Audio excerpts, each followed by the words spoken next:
The Murder Shelf Book Club contains disturbing content related to real-life crimes. Listener discretion is advised. Unbeknownst to me, that call in 1995 was the beginning of a treacherous and testing quest to bring a trial and to convict a despicable murderer represented by capable defense lawyers who planned and executed the unspeakable death of an infant only 8 weeks old. The dead baby's name was Matthew Dean Wise, and it was for his soul that we were seeking justice. From 16 Minutes, was the death of baby Matthew an accident or murder? By Diane Marger Moore.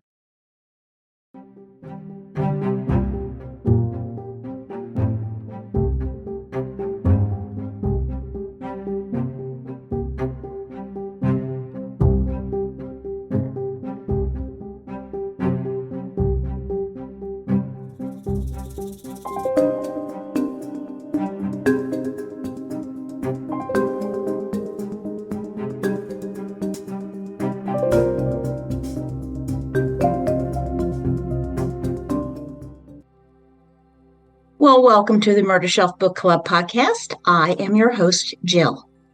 Today, I am bringing you a tough one, and that's saying something, given the cases that we have read and gone over together. This is an arson case. Now, arson has been in the news recently. You may recall that back on December 22nd, 2024, at 7:30 a.m., 57-year-old Debrina Quam from Toms River, New Jersey, was asleep on a stopped F train at the Coney Island Stillwell Avenue station in Brooklyn when a man approached her and set her on fire. Despite the efforts of the officers who detected smoke and extinguished the flames, Quam did not survive. Following the release of the suspect's photo, 3 high school students recognized him and called 911 from York Street Station. The suspect, 33-year-old Sebastian Zapata Khalil, an illegal immigrant from Guatemala, was arrested and charged with felony murder and arson. He has been denied bail and has pleaded not guilty and is undergoing psychological evaluation.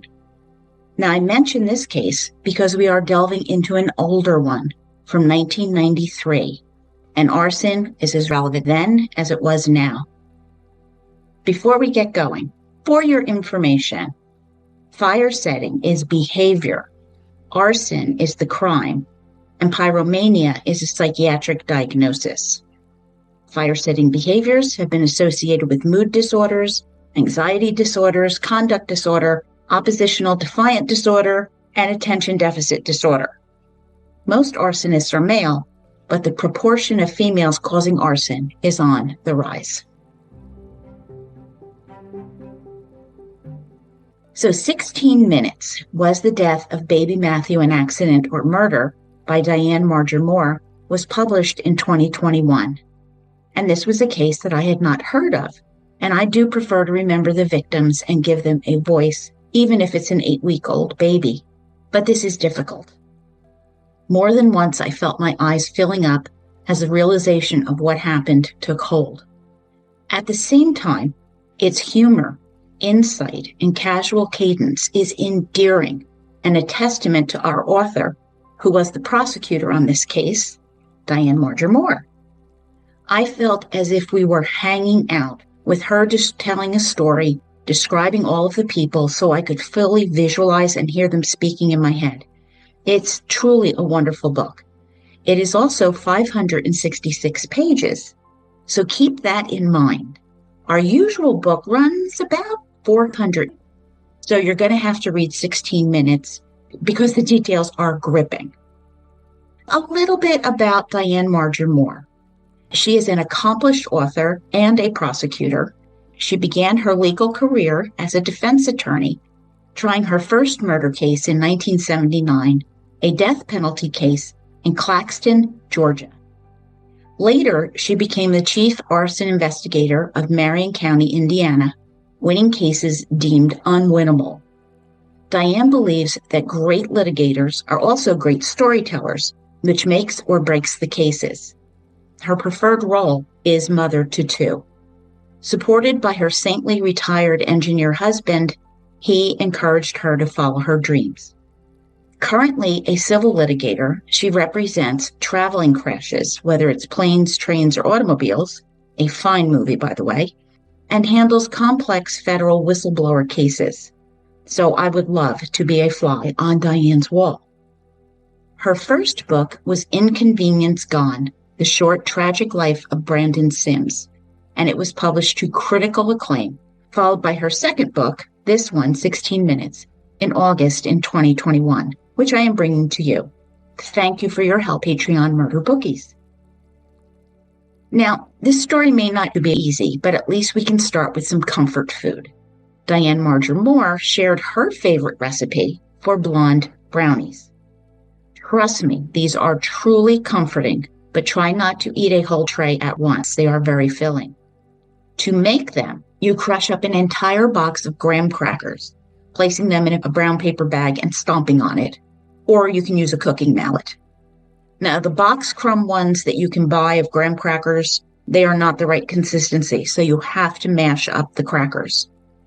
You mix the crushed crackers with sweetened condensed milk and fold in some semi-sweet chocolate chips. You pour the mixture into a pre-greased baking pan and bake for 20 to 30 minutes. Like I say, cut them into small squares while they're still warm and stack foil in between them when storing. I added chopped pecans for extra texture, but feel free to customize the recipe as you like. For our perfect pairing for book club, I returned to my Laithwaite's Wine Club for their Petticoat Moscato 2021. The Petite Moscato is refreshing and a sweet California wine that is light on the palate. A low alcohol variety with classic grape flavors and an expressive floral bouquet can be paired with any number of foods. I noticed a peach, lemon, mandarin orange complementing the overall experience. There's also a little sparkle to it that enhances the enjoyment and texture of the wine. And you'll find it a delightful contrast to the chewy, dense brownies. You really can't go wrong with it, and you can find it on Laithwaite's for about $18 a bottle. So let's take a bite and swirl and sip. Bon appetit, Murder Bookies. Let's get to our book club. So on a cold, gray winter day in Indiana, Diane Marger Moore, the Chief Deputy Arson Prosecutor for Marion County, received a call. Newly appointed, Diane oversaw all pending arson cases, collaborating with veteran detectives and fire investigators. Okay, a little side note, I didn't know there was such a thing as an arson prosecutor. Did you know that? Because I just did not know that. Now, her predecessor had relished having a police radio, but had not won a single case, having no clue how to investigate an arson. Quote, the chances of being convicted by her were so low that even plea bargaining an arson case had been a very hard sell, end quote. But that was not Diane Marger Moore. She brought extensive trial experience, matching the need to determine which cases would proceed with charges or not. However, her arrival was met with skepticism from veteran prosecutors who offered little guidance, ignoring her existence. For example, the fire investigation team used a numerical radio code to communicate, one that they failed to share with Diane, waiting to see how she would react in high-pressure situations, such as responding to fires in high criminal areas. But to their disappointment, Diane remained composed and professional, carefully listening and pushing through the challenges of her new role and those that they presented. So on this cold day, the trial chief counsel from Marion County Prosecutor's Office was on the phone, concerned about a 2-year-old arson murder case that was about to be dismissed. It involved a man named Wise, accused of killing his 8-week-old son. Diane was unaware of the case, as prosecutor Brian Poindexter had never mentioned it to her. A police detective, Leslie VanBuskirk, wanted to meet in 15 minutes, leaving Diane puzzled about why Poindexter hadn't mentioned this, And her description of this internal dialogue about Brian Poindexter is hilarious. Now, when you're laughing out loud reading a true crime book, it makes an impression, and a very positive impression at that. Diane tried to call Poindexter for clarification on the Wise case, but he didn't answer, so she was just going to have to wing it. Cluttered in a windowless conference room, which had 10 chairs around a metallic table, Cal Bradford, the chief of felons and Diane's boss, sat poised, the fluorescent light reflecting off his thick white hair. Next to him was Detective Leslie VanBuskirk, an attractive blonde in her mid-30s, radiating contempt. Brian Poindexter was also present, turning to Diane with mild scorn. He announced, quote, "Before you begin, we decided to dismiss this case due to conflicting evidence," end quote. Cal asked Poindexter why he had not informed Diane. Tensions rose as Brian explained that he had promised Jimmy Voiles, a well-known Indianapolis defense attorney, that the case would be dropped. Erupting out of her chair, Leslie VanBuskirk shouted, the spittle flying, quote, "Hoping to get a fucking job from Voiles? You don't give a rusty fuck about the kid Wise murdered," end quote. Well, Diane was as surprised as Poindexter was by her accusation. She slid a photo in front of Diane, showing a scene in black and shades of gray. The room had been incinerated, with ash 5 to 6 inches deep covering the floor. "Where's Waldo?" VanBuskirk demanded, referencing the children's book series. Squinting, Diane studied the photo, scanning the image. It was dreadful. And then her eye caught small bits of white and pink in one corner, possibly a tiny baby penis and the remnants of diaper material.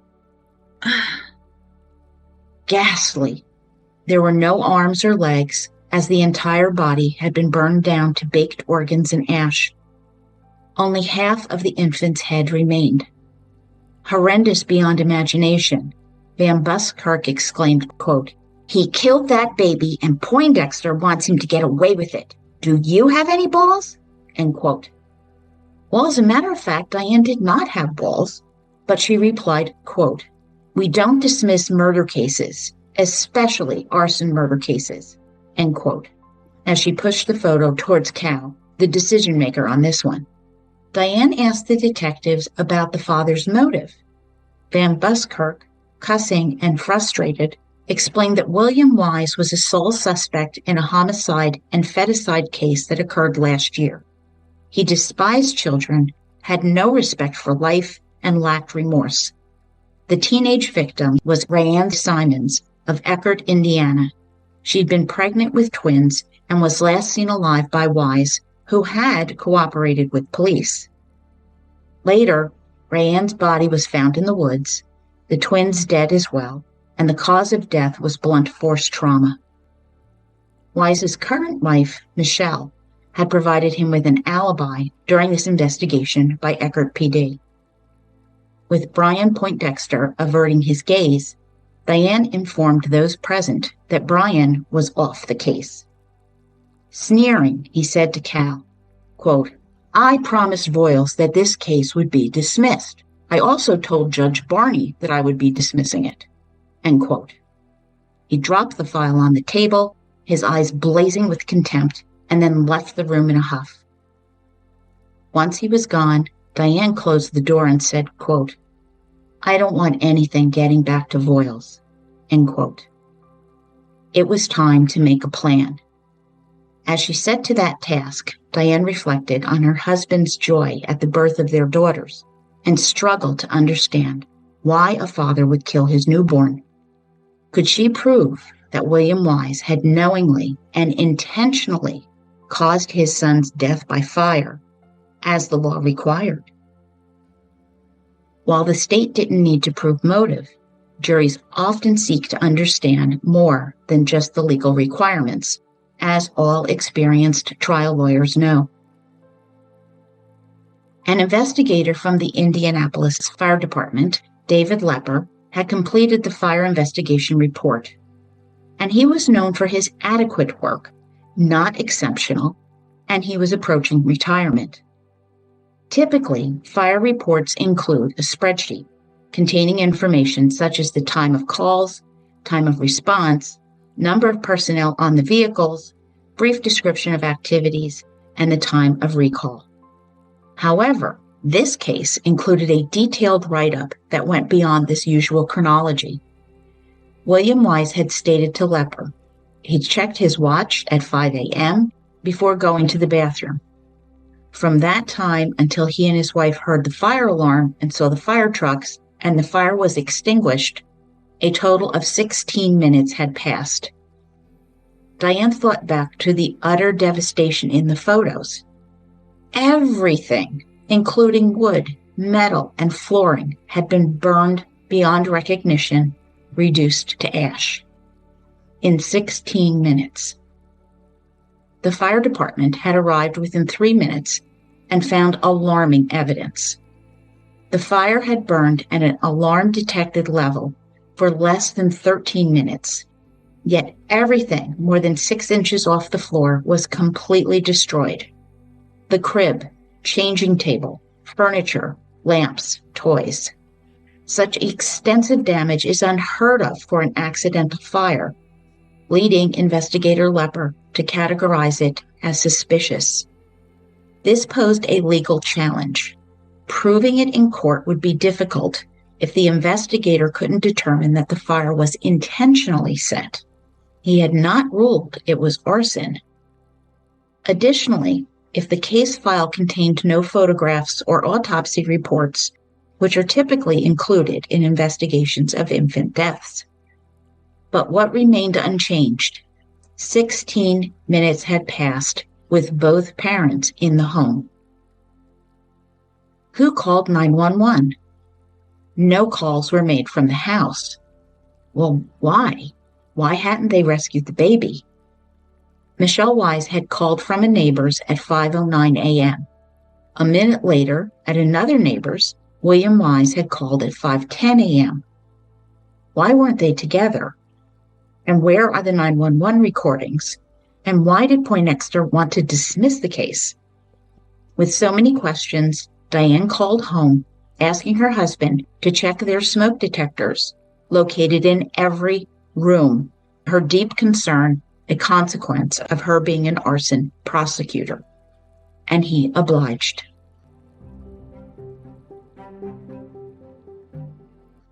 Dave Lepper was a tall man with a military-style haircut and a stoop common among firefighters due to injuries from their work. The pay was low, the risks were high, as we've all seen in the recent California wildfires. Lepper told Diane Marger Moore that he suspected that William Wise had deliberately set the fire, but proving it, well, it might be tough. Lepper emphasized that everyone knew this was no accident. Quote, too fast, too hot, too little left, too horrible that this child was incinerated nearly to nothingness, end quote.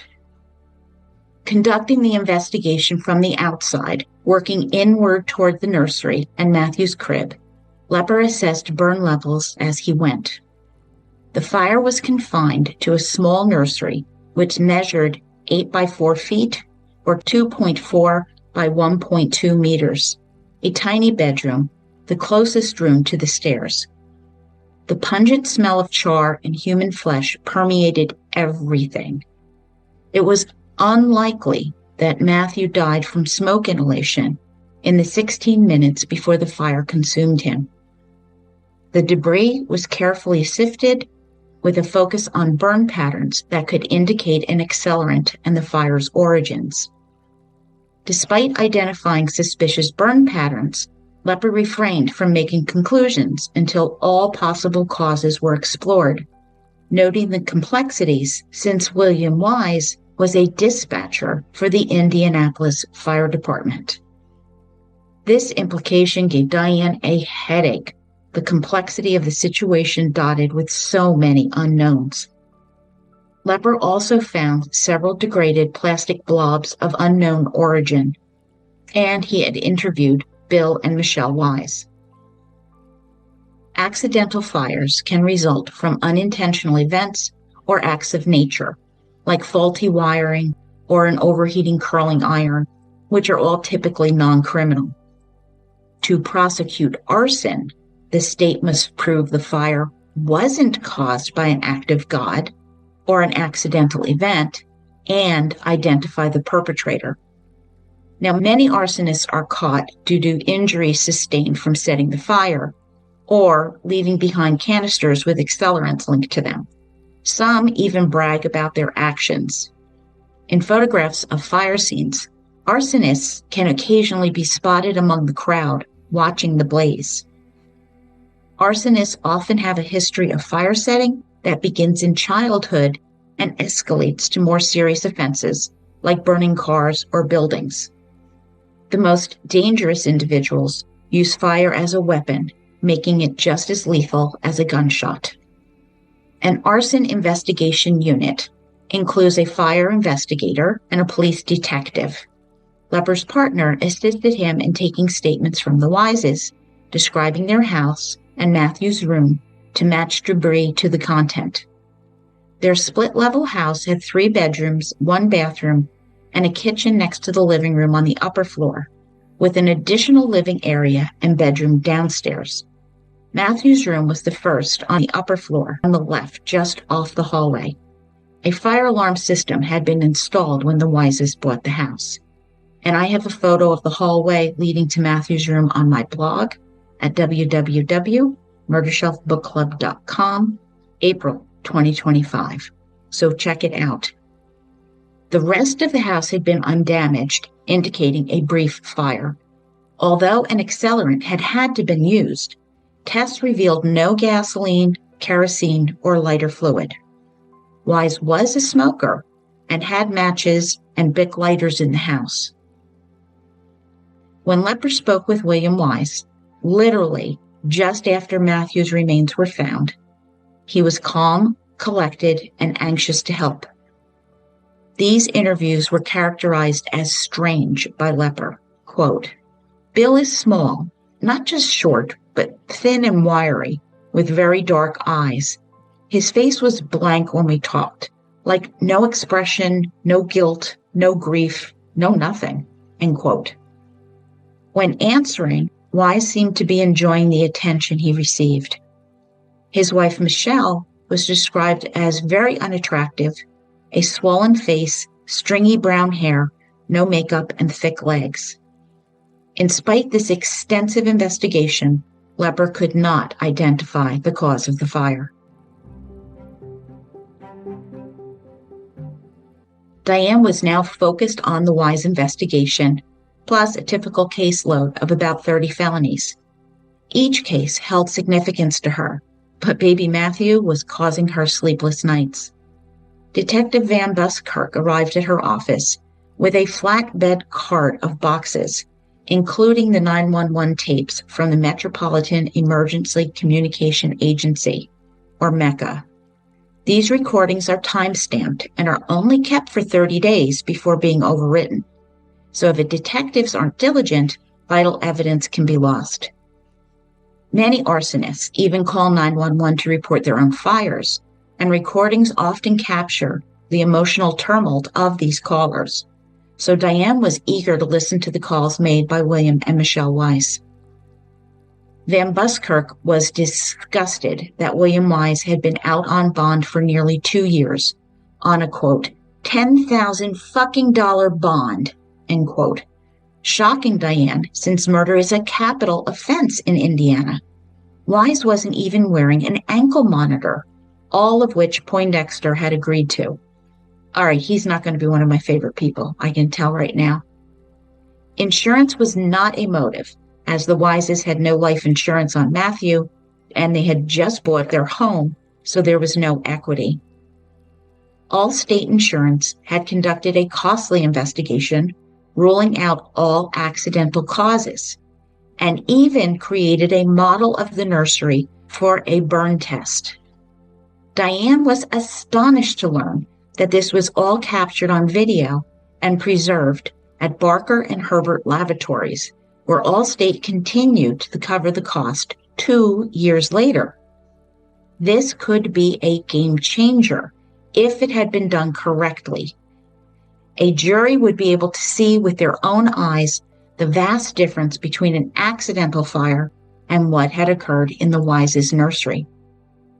During a conversation with Allstate investigator Jerry Schulte, he stated that the Wise fire was intentional. He expressed frustration about the situation, saying, quote, "Someone killed that baby and I couldn't let it go. His wife was pathetic. She just let him kill their son," end quote.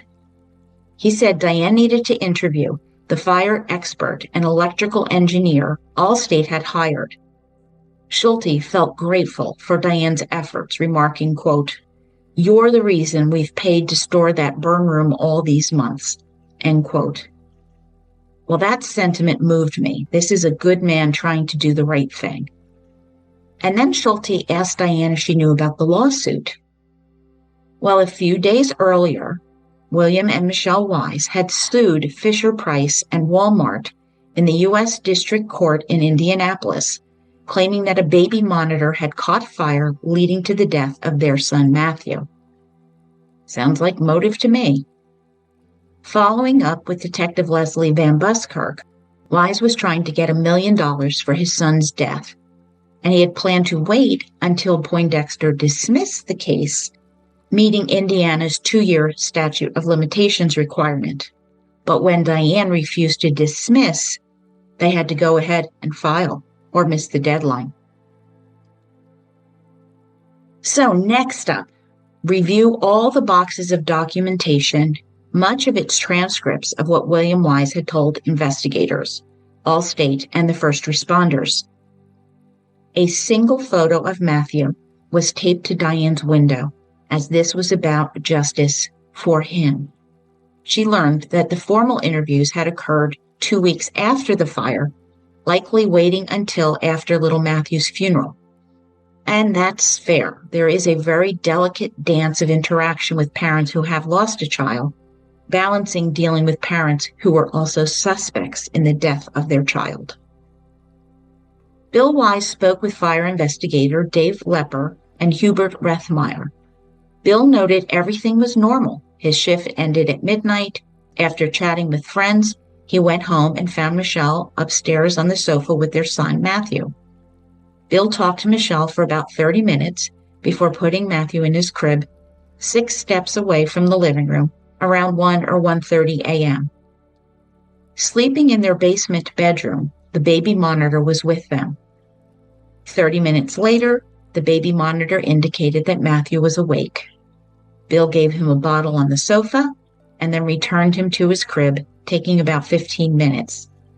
The baby monitor was under the crib, which I think is an odd place to keep it. But the monitor receiver was now in the living room, since Bill knew that Michelle needed to sleep before going to work. But this was Friday, and Michelle didn't work on Saturdays. Bill was actually the one who had to go to work on Saturday, not his wife. Okay, that's weird. Bill says he woke up around 5 a.m., walked down the hall past the nursery to the bathroom, glancing casually at Matthew before returning to the couch. He saw no smoke or fire at 5:02 a.m. Michelle then came upstairs. Lepper asked Bill if she had checked on Matthew, and Bill equivocated, replying, quote, "Not that I know of," end quote. A snide implication that Michelle may have done it. Michelle may have set the fire. The parents sat together for a few minutes until the fire alarm went off. They checked the foyer panel where all the alarm signals were blinking. Michelle went down to the basement panel, trying to turn it off, and neither checked on Matthew despite the alarming noise. Wouldn't he have been scared with a shrill alarm ringing? When Michelle returned to the foyer, she saw Bill begin to put in the alarm code. Now he's putting in the alarm code. I have to wonder what he was doing standing around as the alarm droned on while she was downstairs. Turning on the lights for the first time, he noticed dark smoke at the top of the ceiling. Heading up the 6 stairs, Bill grabbed a portable phone and returned to the foyer, where now the smoke was like 5.5 feet or 1.7 meters thick. I had to ask why he grabbed the portable phone instead of his baby. Bill Wise claimed he tried to call 911 but had no dial tone, sending Michelle across the street for help. Retrieving her shoes from the basement, she left, and she would not return to the house until the fire was out. Wise claims he crawled upstairs towards Matthew's room, but the thick smoke made it hard to see. On his second attempt, he got 2 feet into the room. In a desperate attempt, he threw a stool through the bedroom window, with the flames singeing his hair and mustache.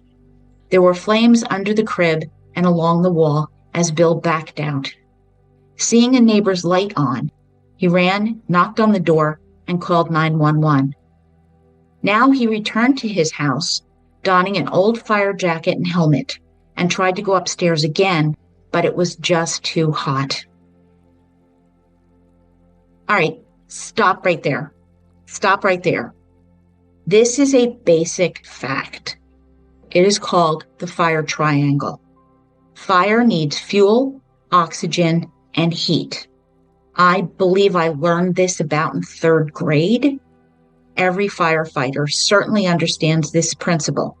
Without heat or air, a fire extinguishes.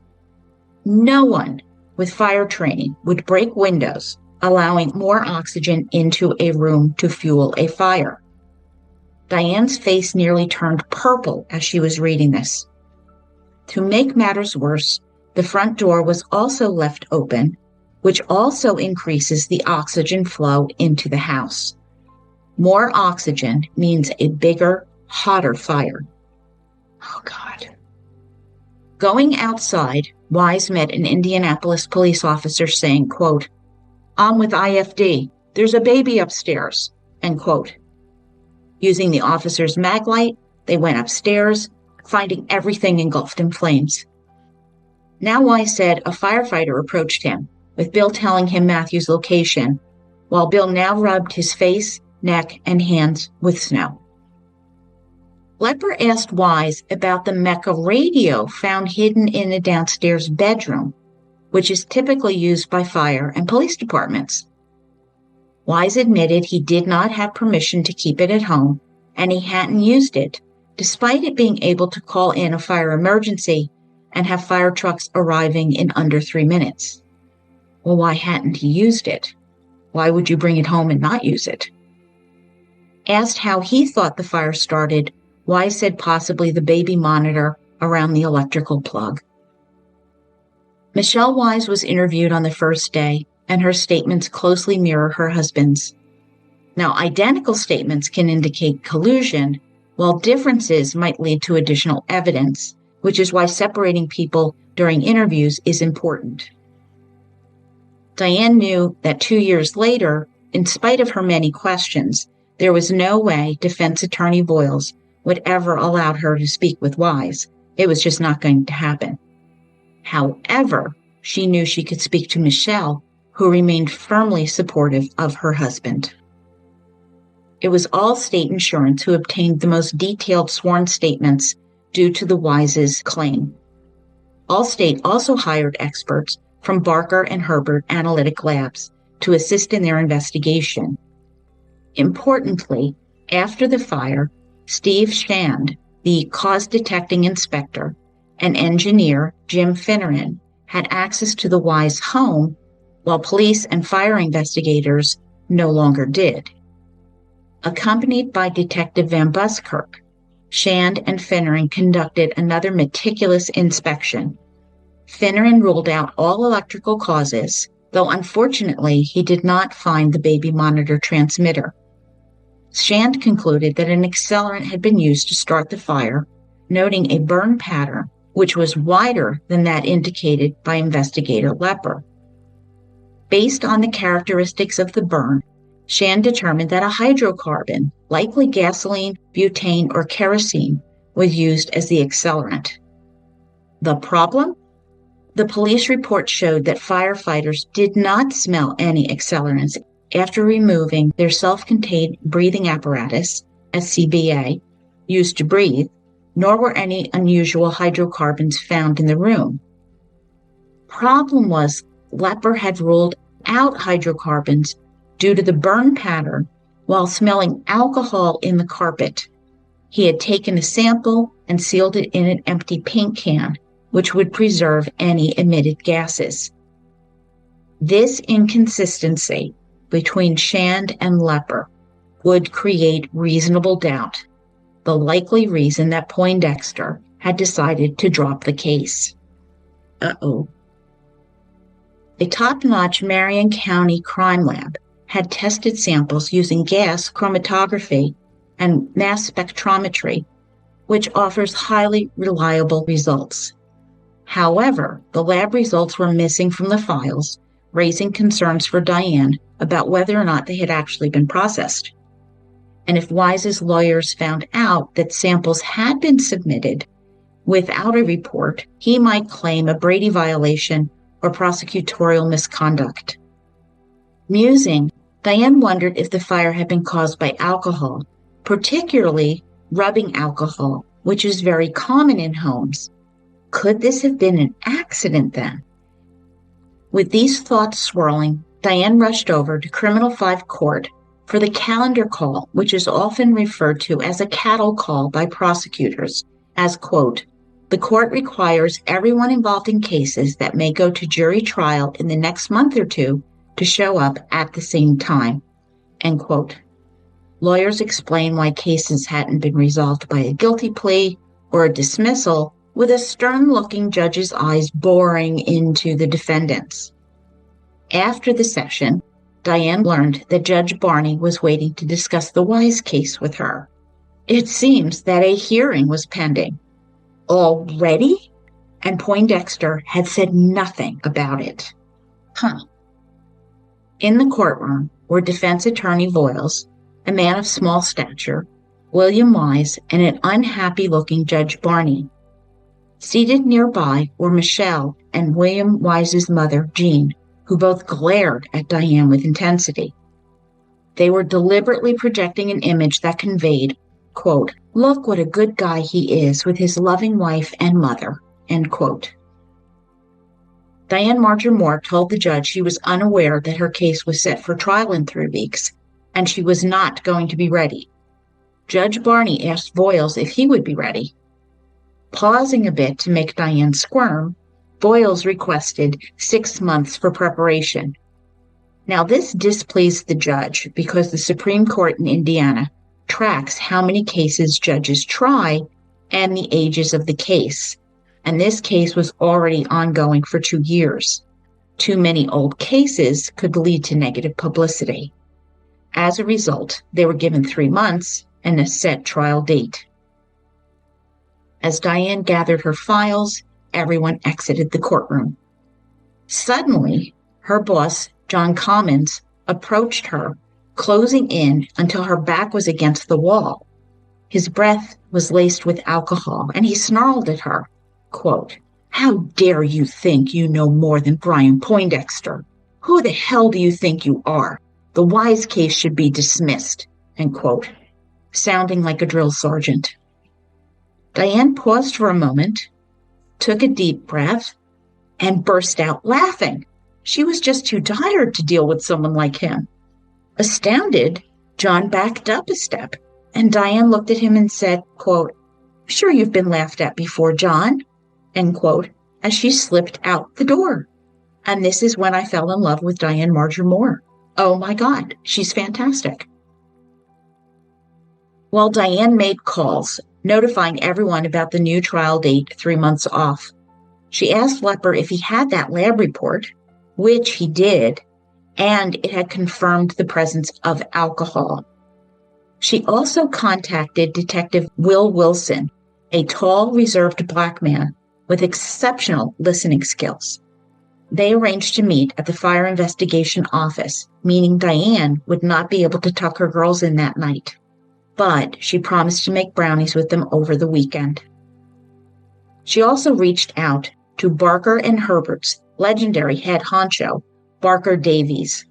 aware that she could never afford their hourly rates. However, Mr. Davies was obliging and arranged for his men, Shand and Finneran, to meet with her. Diane always met with potential witnesses accompanied by law enforcement. Quote, "A prosecutor never wants to become a witness in the case. For example, if I was interviewing a witness and the witness suddenly confessed, I would not be able to testify about what the witness said and still prosecute him. There needs to be another person present." End quote. VanBuskirk couldn't go with Diane due to a dance recital, which surprised Diane given Leslie's colorful choice of coarse language, which was why Detective Will Wilson would join her instead.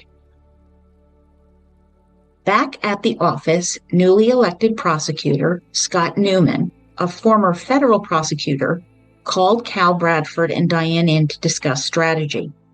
Diane updated them on her conversation with Judge Barney and the new trial date, but did not mention her interaction with John Commons. While Scott had some unpleasant traits, I love the way she refers to this, Diane appreciated his strategic insight and the freedom that he allowed her. Point blank, Scott asked her if she planned to convict William Wise. Truthfully, she said she wasn't sure, but she knew going to trial was the right decision. He had killed his own child in a gruesome manner. Scott offered advice on working with Voiles and emphasized that Judge Barney could be persuaded despite the challenges. Diane also raised the issue of her budget for hiring expert witnesses and moving the test burn room. Scott explained they had a budget of $25,000 for this purpose, most of which had already been spent on child molestation cases because he hadn't known the Wise case existed. Ooh, so that leaves her with no funds for paid experts. By the way, to give you an idea, 1995's $25,000 converted to 2025 is $53,000.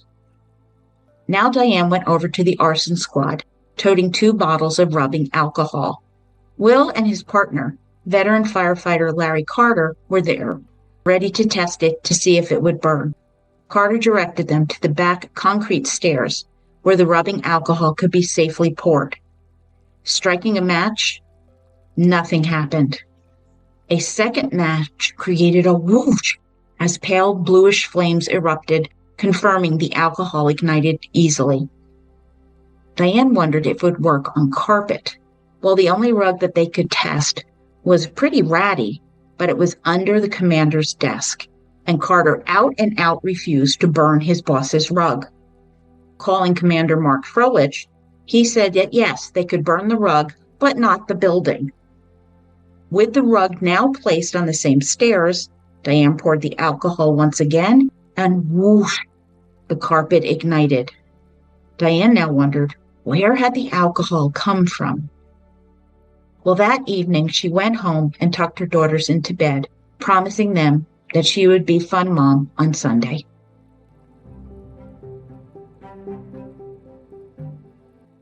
VanBuskirk had gotten permission from the new owners of the Wise house to come inside and look around. She picked up a grinning Diane in, quote, a powder blue monstrosity that looked more like a boat than a car, end quote. Diane joked, had VanBuskirk bribed a drug dealer to borrow his car, with VanBuskirk quipping, quote, yep, had to sleep with the chief to get this baby, end quote. Yes. Many cops drive like madmen. Not Leslie VanBuskirk. She drove like a little old lady. As they slowly and cautiously drove, they discussed the order of witness interviews. The first would be Cynthia Nwidi, who'd been helping her son with his paper route. They had passed by the Wise house at 4:58 a.m., delivering the paper by hand to Wise's immediate neighbor, and there had been no fire, no smoke in the nursery. The next would be the neighbor who let Michelle use the phone. The defense would also want to interview the witnesses, so the 3-month time frame was very, very tight. Depositions in criminal cases gather information about what a witness might say on the stand and have much more relaxed rules. Diane did not handle her own depositions and planned to keep her strategies under wraps. Her subordinate, Jim Osborne, would take care of that. Now at the Wise house, Diane realized the basement was partially above ground. She had had no idea. Greetings were exchanged, and the new owner was very cooperative. But Diane felt odd, experiencing a twisted sense of déjà vu, as if she had been inside this house a dozen times before, having read about it and studied the files and pictures. It was all smaller than expected, 2 steps at the most from the front door to the alarm panel, which was just to the left of the stairs, 6 of them going up. The small living room gave way to a minute eating area, opening to a tiny kitchen. VanBuskirk showed her where the baby monitor receiver had been plugged in. Going down a short hall, to the left of the stairs, the nursery was the first door. Truly, it was too small to be a closet, with Diane's imagination conjuring up the smell of smoke. Paraphrasing now. Turning to VanBuskirk, Diane said, "Hadn't Wise said he'd gotten 2 feet into the room and couldn't get to the baby?" "Yeah, he had." "Absolutely no way. 2 feet into this room and the crib would have been close enough to touch." The smallness of this room had to be conveyed to the jurors because the photos did not cut it. How had a father gone to retrieve a phone rather than getting his infant son? An inexplicable decision that one had to deduce was part of his premeditation. The duo headed up to Mecca to pick up the 911 tapes from Louis Bob Hyatt. She met them, greeted them, and she resembled an average Midwest housewife. Looks can be very deceiving, though. She expertly walked Diane through the 911 system, which instantly provides the caller's phone number, address, and the name on the resident phone bill. When a fire is reported, the nearest fire station is alerted immediately, embodying the motto, "Seconds save lives." Dispatchers follow a script, and they ask key questions to determine the appropriate response, especially if someone is trapped in a fire, which requires urgent action. All calls are recorded and logged and kept for 30 days, while the computer data is kept somewhat longer. This system was precise to the millionth of a second, containing details about responding personnel, equipment used, times of dispatch, arrival, and departure. It was a closed system and impossible to manipulate. Louis Bob Hyatt handed Diane copies of the 911 calls, noting that Michelle Wise's 911 call came in exactly at 5:09.37 seconds from 8405 East 37th Place, located across the street from her home. William Wise had called 911 at 5:10.06 seconds from 8413 East 37th, just 27 seconds later. Oh boy. After talking with her, Diane knew that Louis Bob would be an excellent and unflappable witness, clearly competent to authenticate the 911 calls. And Diane mentally reviewed what she knew. Weiss claimed he made 2 attempts to reach the baby's room, crawling along the floor both times. He had put on his fire turnouts and initially tried to go to one neighbor's house before running off and making another attempt at a different neighbor's house further down the street, where he called 911. All of this in 27 seconds. So, being a researcher, according to Google Maps, it would take Michelle less than a minute to walk directly across the street to her neighbor's house. In contrast, William Wise did not go next door. He passed by 4 houses and crossed the street to another neighbor's home, which would take 2 minutes to walk. Walk, not run. So the choices made by William Wise are certainly interesting. I have photos of these Google Maps on my blog. You know where to find that. Now, Michelle called in but failed to mention that the baby was inside the house, so no entrapment was noted by the dispatch. When Bill Wise called, he recognized the dispatcher's voice, and he said, quote, "Jody, my house is on fire," end quote. He did say that the baby was in the house, and the fire trucks arrived 3 minutes later. Then Louis Bob brought up the fire radio that William Wise had without permission. It was one of the spare radios kept at dispatch for emergencies.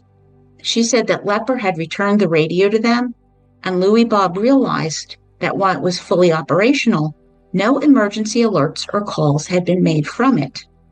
Significantly, it was said to Ops 2, the same channel used by the fire response team for the Wise's fire.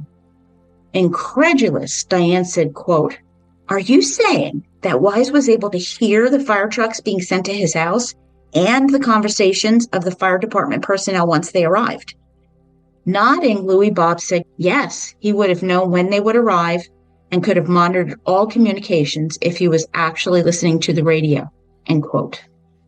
Diane asked Louis Bob about the emergency alert. She then pointed to a little red button on the radio, explaining that pressing it alerts the system to the most dangerous situations. And Bill had not pressed the button that night of the fire. It was possible that Wise had panicked and forgotten about the radio that he brought home for the first time just hours earlier. But if he panicked, would he have recognized Jody's voice? How long had Louis Bob known William Wise? She said they had worked together for 2 years, and she didn't think he was a good dispatcher. He was actually on probation and had been moved to the night shift and had never returned after the fire. Diane glanced at VanBuskirk. Did they have his personnel file? Yeah, she confirmed. He was on the verge of being fired. Diane asked if there was a direct phone line that Bill could have called, learning that there was, and he hadn't used that either. Diane asked if Wise knew anything about how the recordings are managed, and Louis Bob said, quote, "Funny that you asked that question. Bill asked me if I would show him how the playback system worked," end quote. With her refusing, this was not something dispatchers needed to know. Did dispatchers often ask about recordings? No, never before had she been asked. And with a stroke of luck, Diane now learned that 2 of Wise's co-workers had just come in. Speaking to the co-workers, both dispatchers said that no one from work had been invited to the Wise wedding, not learning about it at all for 2 weeks, only when they were divvying up his work shifts. Michelle was pregnant, and it was clear that Wise was annoyed at having to marry her due to this unwanted pregnancy. He had offered to pay for Michelle's abortion, but she had refused. Co-worker Kathy Roberts now mentioned that he had been dating multiple women, including a female firefighter, until the day of the wedding. He had never spoken about the baby or the due date, and she learned that Matthew had been born a few weeks afterwards. And then all he said about Matthew was he cried all the time, keeping his wife awake. His other co-worker, Kathy Robinson, was upset and felt guilty about the baby. Quote, "I'm so glad you came to talk to us. I feel so guilty. I could have saved that baby. I thought about calling detectives many times. Are you the detective?" End quote. Nodding, VanBuskirk introduced Diane as the prosecutor and asked Kathy to elaborate. Quote, "Right after Bill's shift ended, I was in the break room when he came in getting his stuff to go home. When he showed us a picture, Bill said that his kid was ugly. And we all said, 'No, Bill, he's beautiful.' But he wouldn't hear it. He said the child cried all the time, and just wouldn't stop. Bill also told us that he was tired of his wife running to the baby all the time, every time the kid cried, like the baby was getting all the attention and he wasn't getting any." End quote. Kathy thought he was tired and assured him that babies cry for the first 6 months, then stop, with him glaring at her, quote, "6 months? No way. I will never tolerate that crying for 6 months." End quote. Diane asked what William's demeanor was when he said that. Was he joking? Serious? Kathy considered a moment and said, quote, "He was hard and said it kind of cold. He looked dead serious, and I knew that he meant it." End quote. She began to cry, saying that she kept seeing that little boy burned up. And quickly Diane realized both Kathys would be important witnesses for the state.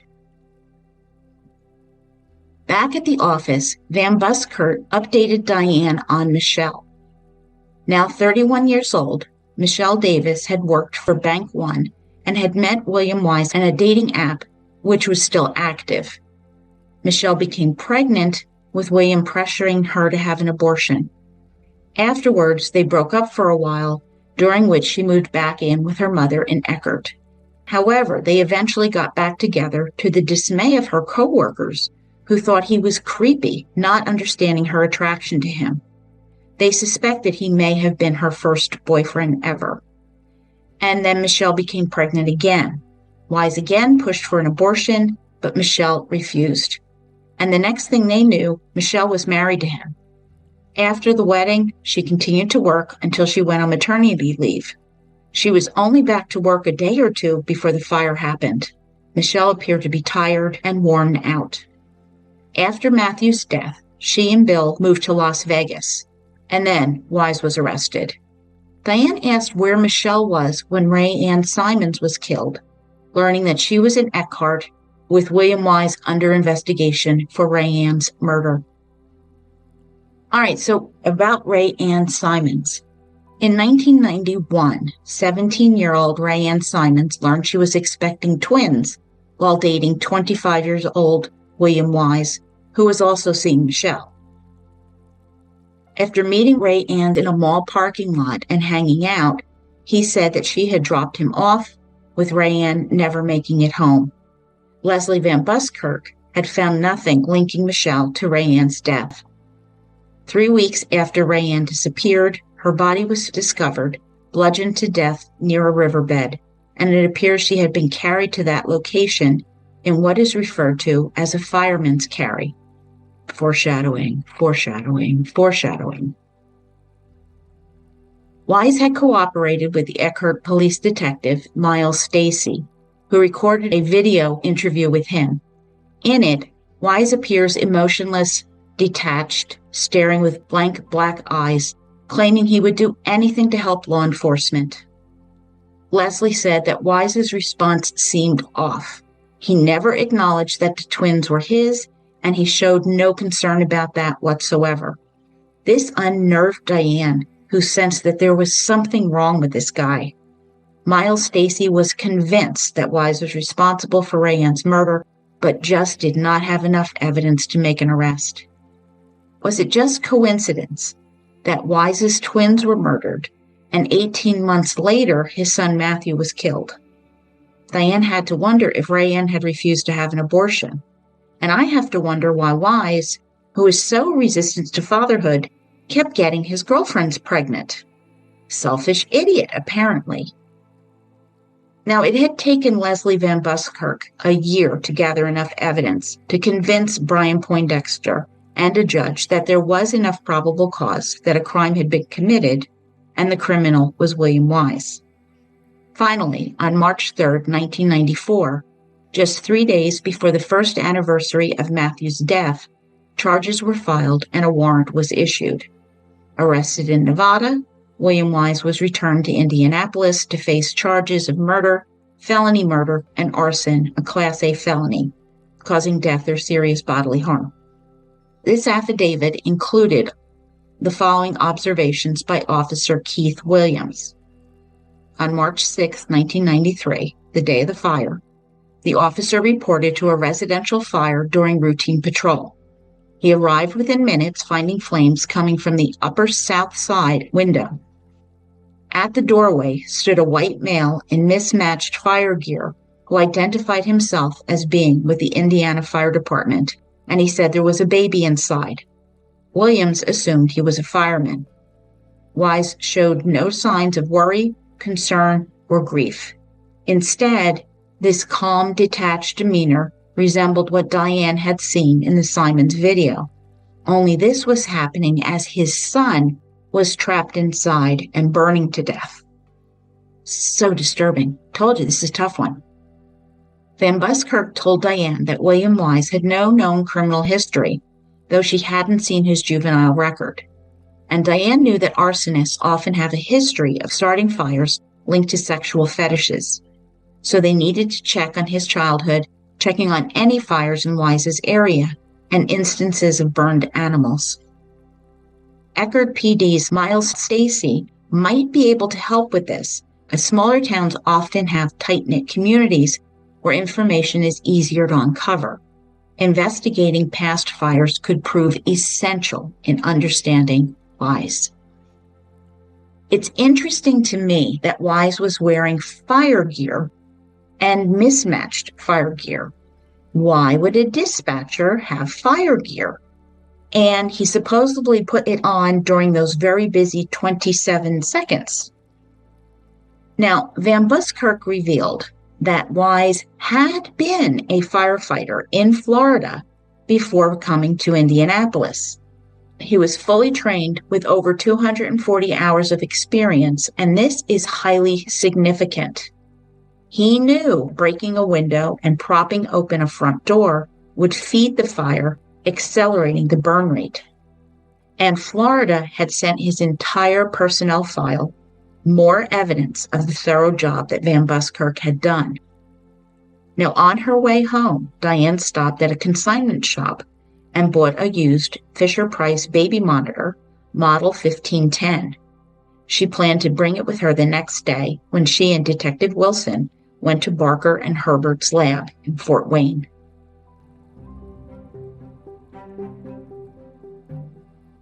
During their 2-hour drive, Diane laid the case out for Will Wilson, highlighting both its strengths and weaknesses. Notably, there were conflicting opinions from the two cause-of-origin experts regarding the accelerant use based on the burn patterns, and this disagreement posed a challenge.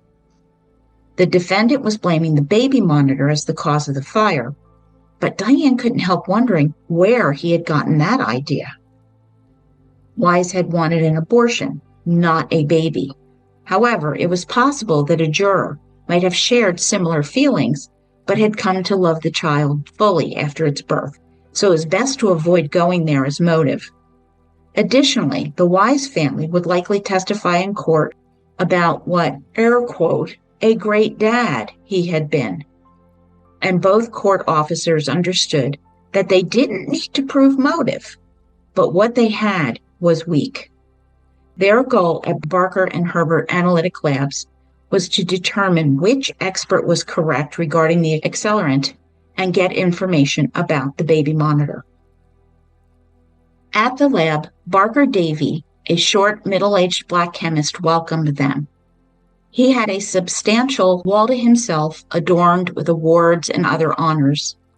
Davy was grateful for their investigation into the case, admitting that he had nearly lost hope.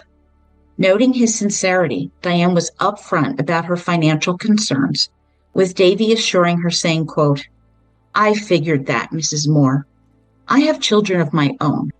Allstate has paid for our investigation to date and is paying and will continue to pay to store the test burn room," end quote. Davy had no plans to bill the Marion County Prosecutor's Office for their assistance in this heartbreaking case of a child's death. Good guy. Given a tour, it was impressive, showcasing immaculate labs focused on identifying and eliminating potential accidental fire causes. They learned that Barker and Herbert trained fire departments, including some of Diane's arson investigators, and conducted investigations internationally. Soon, two men joined them, Steve Shand and Jim Finneran, the experts. In a large open area stood the test burn room, a wooden structure where Shand explained their efforts to replicate the nursery from the Wise house. They had collected measurements and statements from the Wises to give to Allstate's investigator, Jerry Schulte. From Bill Wise's statements, he believed, quote, the step-down transformer that was plugged into the east outlet, where the baby monitor was plugged in, was the source of the fire, end quote. Diane and Wilson kind of blinked. Noting their confusion, Finneran explained how the Fisher-Price baby monitor 1510 functioned. All right, I'm going to abbreviate this a lot. On a nearby bench, Finneran showed them a disassembled monitor with a transmitter, receiver, and two electrical cords identical to those used by the Wises. The critical component in question was the step-down transformer. Quote, "There is a very thin cord that gets plugged into the monitor, and both the monitor and receiver use the same step-down transformer," end quote. Finneran explained that the electric current from the outlet operates at 120 volts, a VAC, volts alternating current. However, the monitor unit does not require that much power. So a step-down transformer steps it down, reducing the voltage from 120 volts VAC to 9 volts direct current, and then down again to 1/50th of the power of a 9-volt battery, which is the amount the monitor uses. And that means there's not enough electrical current in the line to cause a fire, period. End quote. That last bit is the point here. There is not enough current in a model 1510 baby monitor to cause a fire ever. So do not rush and throw out your baby monitors, really. If the Fisher-Price 1510 baby monitor was involved in a fire, it would have had to have started in the wall outlet, which both Steve Shand and Dave Lepper had ruled out. A fire in an outlet typically shows evidence of close burning. However, there was no such evidence in the Wise nursery. To further illustrate the point, still plugged into an outlet, Finneran peeled off the plastic covering of a wire from a monitor and touched these wires to his tongue. He did not pass out, he did not die, and he did not damage his tongue. This indicates how very little electricity was flowing. Diane asked if he was hired by Fisher-Price, worrying about some potential conflict of interest, and Finneran assured her he was not. They then returned to the test room, with Steve Shand taking over. All-State Adjuster Jerry Schulte was convinced that the fire was not accidental, noting that the damage in the nursery would have taken 45 minutes to occur if it had been an accident. Upon examining the room, he found its dimensions were identical to those of the baby's nursery and the contents similar to the descriptions provided by the Wises. To start the test burn, Shand used a propane torch. Quote, "The darn thing didn't want to light. We had to try it for a few minutes before it would catch. Once the fire started, we recorded what was happening, and we had flashover in 15 minutes. The fire continued to burn for 36 minutes before we put it out."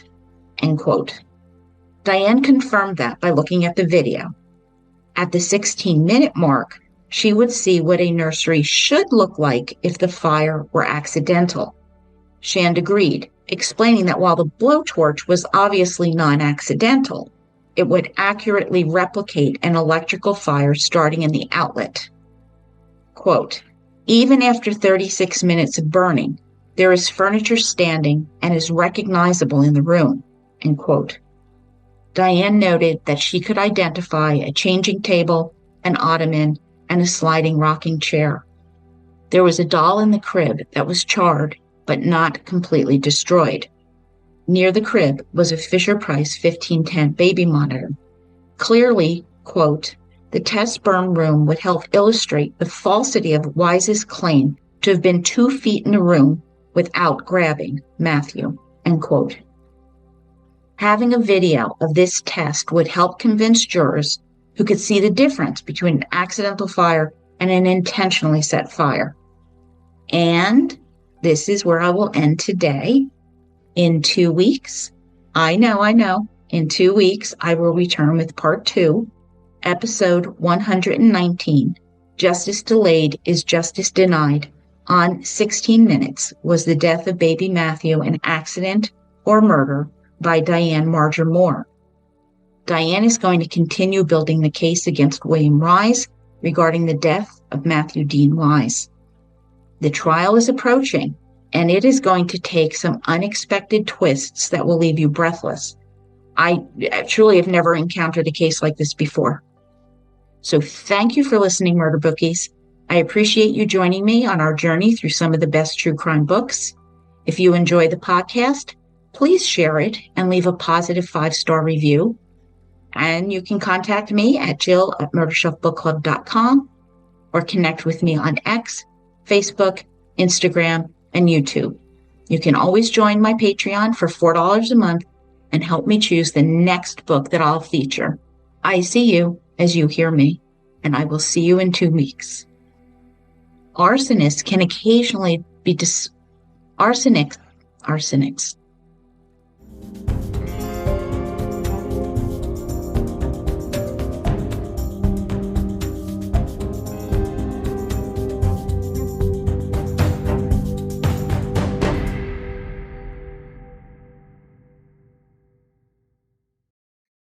Written and produced by Jill, all rights reserved.